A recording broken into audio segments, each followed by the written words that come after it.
Welcome to another edition of Sports Wrap on Yak Media. My name is Audu Bashir. We are going to keep you up to speed with happenings in the Cup of Nations at Cameroon. Yesterday's round of fixtures sprang up some surprises. Algeria, the defending champions, were held to a 0-0 draw by Sierra Leone. Sierra Leone were making their first appearance at the African Cup of Nations since 1996, and boy, they put up a show in their fixture against the defending champions. They kept them at bay. Goalkeeper Kamara was in spirited form for the Sierra Leone. He kept a clean sheet and got that all-important point for Sierra Leone. Their biggest fan, Antonio Rudiger, reacted to that match on social media. He was seen post in his Sierra Leone colours, and he did react and said he was proud of that performance by Sierra Leone. And they did win a couple of fans as well with that performance yesterday.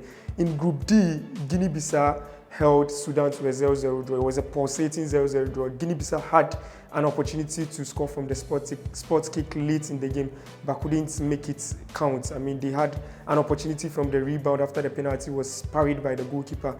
They still couldn't make it count. And the big one in Group D was between Nigeria and Egypt.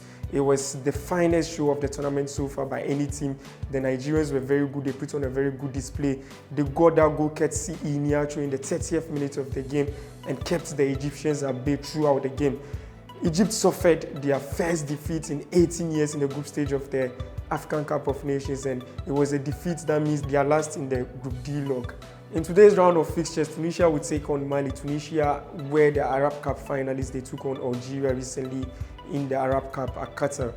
Tunisia, on a run of 17 matches unbeaten, they come up against a Malian side who themselves will be very confident about their chances of lifting this trophy. They've got a good group of players.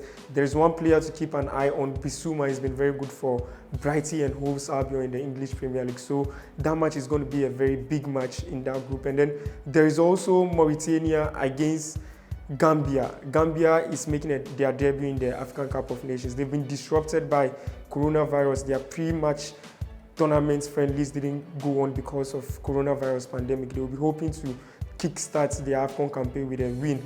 And then there's also the 2015 AFCON winners, Ivory Coast, who will take on Minos, Equatorial Guinea. Ivory Coast is expected to win that one. This is how we bring the curtains down on today's edition of Sports Wrap.